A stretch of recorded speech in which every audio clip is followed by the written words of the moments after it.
Bonjour à tous et à toutes. Cette semaine, nous prolongeons notre réflexion sur le latin avec en quelque sorte un petit bonus sur la numérotation latine, les chiffres romains. Vous le savez tous, les Romains représentaient les chiffres avec des lettres et ne connaissaient pas le zéro. C'est ce que nous allons examiner et nous verrons que ça ne tient pas vraiment la route. Alors partons d'un exemple, tirons le fil et voyons ce que ça donne. Les Romains utilisaient une numérotation décimale, comme nous, ils comptaient les chiffres de 10 en 10. Ils avaient simplement la particularité, au niveau de la représentation, de regrouper les chiffres par 5 et de soustraire une unité en la plaçant à gauche pour indiquer qu'on est juste en dessous du paquet de 5. Ce qui complique encore la chose. Ainsi, par exemple, le chiffre 50 se dit L. Mais alors, si 50 se dit L, comment se dit 49 ? 49 se représente avec un L. On rajoute un X avant le L pour dire qu'on enlève 10 au L, ça nous fait 40, et on rajoute après le L un 9, c'est-à-dire un 10 moins un 1, et le total nous fait 49. Déjà là, on devrait se dire qu'il y a quelque chose d'un petit peu spécial. Et c'est d'autant plus spécial qu'en réalité, la représentation des chiffres romains en écriture ne correspond pas du tout à la représentation des chiffres romains dans le langage. Par exemple, si je veux dire Louis XVI, je l'écris Louis croix V bâton, comme tout le monde le sait, mais en réalité ça se prononce pas Louis croix V bâton, ça se prononce bien 16, Louis XVI. En fait, c'est décime. On voit ici comment certains nombres sont appelés par les Romains.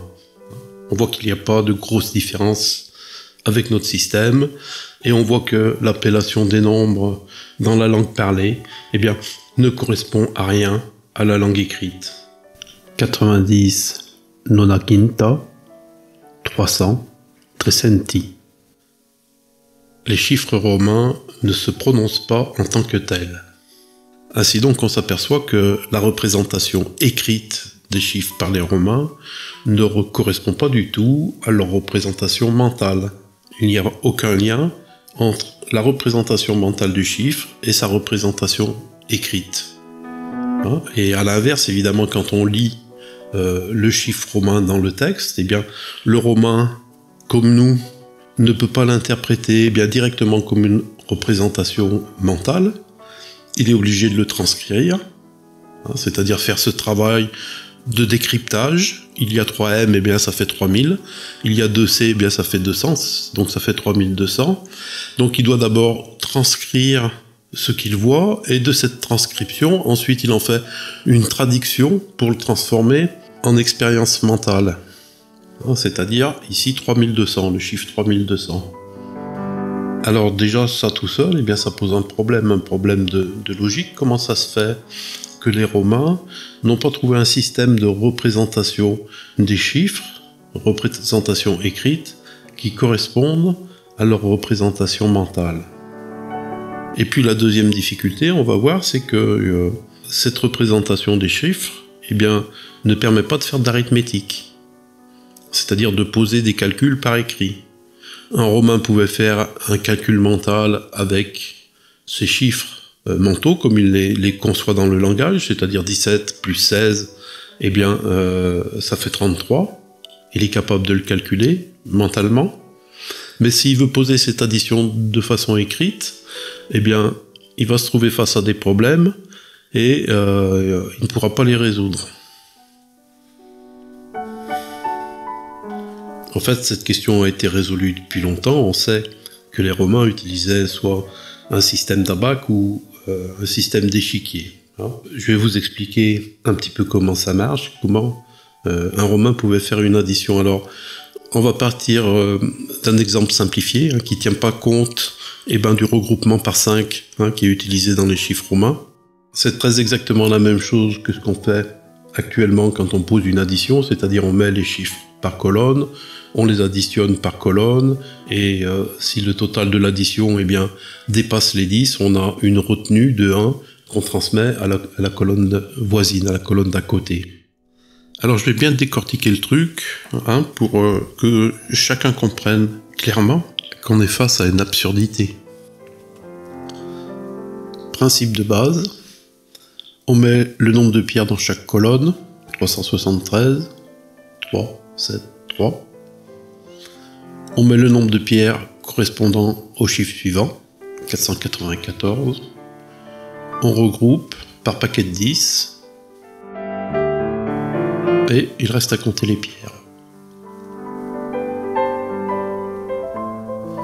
La méthode romaine maintenant. Chaque colonne est divisée en 2 zones pour opérer les groupements par paquet de 5. On pose les pierres du premier nombre. 7 s'écrit avec 2 pierres en bas et une pierre en haut. On pose les pierres du second nombre. On procède par regroupement des paquets de 5 et de 10. Il ne reste plus qu'à lire le résultat, en l'occurrence ici TCC LXVII, qui fait 867. 867 que, pour comprendre, comme je l'ai expliqué déjà, le romain doit faire le travail inverse de transcription, traduction. Pourquoi faire simple quand on peut faire compliqué? Alors là, je vous ai montré pour faire une addition, mais vous aurez vite compris que pour la multiplication, c'est un tout autre bazar. Il faut mélanger un système de calcul mental, chiffre par chiffre, et faire un système d'addition, comme nous sur le papier, mais en utilisant le système d'échiquier et les petits cailloux. Les Romains sont obligés d'utiliser des cailloux un peu à la façon de compter sur les doigts, simplement parce que leur système de représentation des nombres ne leur permet pas d'aligner les chiffres en colonnes. Ils ne pouvaient pas compter, c'est juste à cause de ça. Une civilisation qui a duré plusieurs siècles avec une apogée qui fait l'admiration du monde, et ils avaient un système de comptage tout à fait archaïque qui ne permettait pas l'arithmétique juste parce qu'ils ne pouvaient pas mettre les chiffres en colonne. C'est grotesque. D'autant que les Romains avaient tout pour y arriver, il leur suffisait de supprimer ce regroupement par 5 et puis d'utiliser les chiffres qu'ils avaient dans le langage, de les utiliser comme à l'écrit et comme ils les avaient dans le langage, et le tour est joué. Et s'ouvrait à eux le royaume de l'arithmétique. Mais pendant des siècles et des siècles, ils ont été incapables de faire ce travail de simplification, alors qu'ils avaient tous les éléments dans les mains et ils n'avaient aucune raison de ne pas le faire, de ne pas y arriver.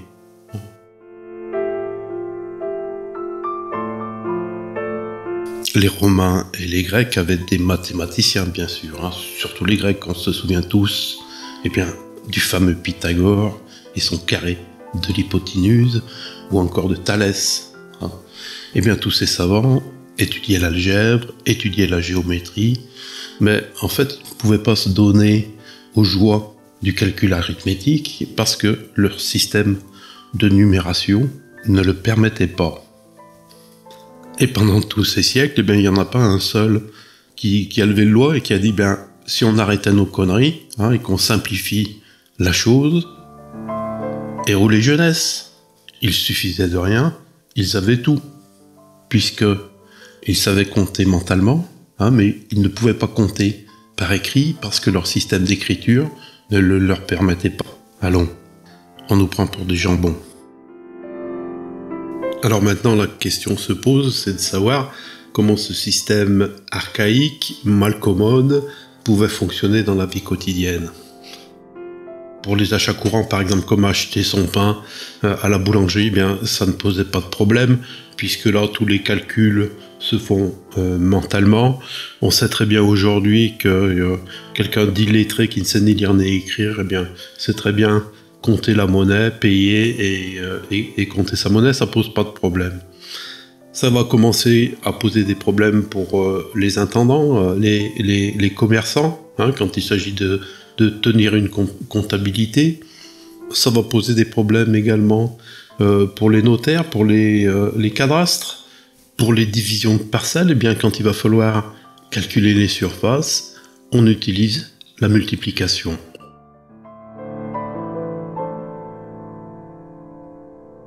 Si on prend quelque chose de plus complexe, hein, comme la construction des aqueducs, eh bien, on peut se demander comment ils faisaient. Hein. Je voudrais attirer votre attention sur la technicité qu'il faut pour construire les aqueducs. J'ai fait une vidéo sur les aqueducs à Pompéi. Éventuellement, je vous invite à vous y reporter. Ça décrit assez bien ce que c'est un aqueduc et comment c'est fait.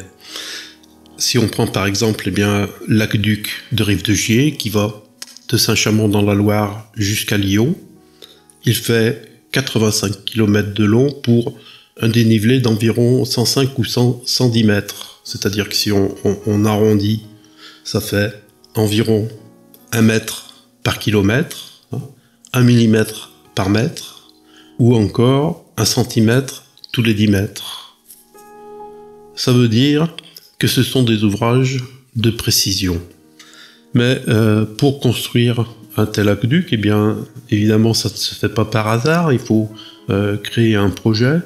Il faut savoir précisément de quelle altitude on part et à quelle altitude on veut arriver. Il faut savoir précisément la distance à parcourir, hein, pour pouvoir calculer la pente de l'aqueduc. Hein, parce qu'il ne s'agit pas de partir d'un côté et puis d'arriver au bout et se dire bah tiens merde, je suis arrivé trop haut, je suis arrivé trop bas, ou enfin ça colle pas. Il faut que quand on démarre l'aqueduc, on sache très précisément ce qu'on va faire, les pentes qu'on va mettre en œuvre. On a fait des calculs pour calculer les sections qu'on va donner à l'aqueduc en fonction des débits qu'on veut obtenir. Enfin, il y a toute une ingénierie, toute une technicité qui est mise en œuvre pour arriver au résultat. Et cette technicité, en fait, repose beaucoup sur l'arithmétique. Hein, parce qu'un géomètre qui va faire le nivellement d'un trajet depuis Lyon jusqu'à Saint-Chamond sur 85 km, hein, en rentrant dans les petites vallées, etc. Enfin, faire tout ce travail de topographie, eh bien, c'est un travail qui demande énormément de chiffres, énormément de calculs, énormément de vérifications, et on imagine mal comment c'est possible de faire avec un système où chaque fois qu'on veut faire une addition, on est obligé de compter des petits cailloux dans une table de bois. Les Romains utilisaient pour niveler les terrains un instrument qu'ils appelaient corobate, une sorte d'instrument en bois avec un fil à plomb qui permettait de régler l'horizontalité et qui permettait de prendre des visées. Hein. Bon, pour ma part, j'ai un petit peu du mal à croire que cet instrument aussi rudimentaire permettait la précision nécessaire à la création, à la construction d'un aqueduc. Hein. Mais c'est pas là le propos. Mon propos, c'est de l'outil numération. Montrer que l'outil numération des chiffres romains n'est pas adapté à la technicité de l'aqueduc.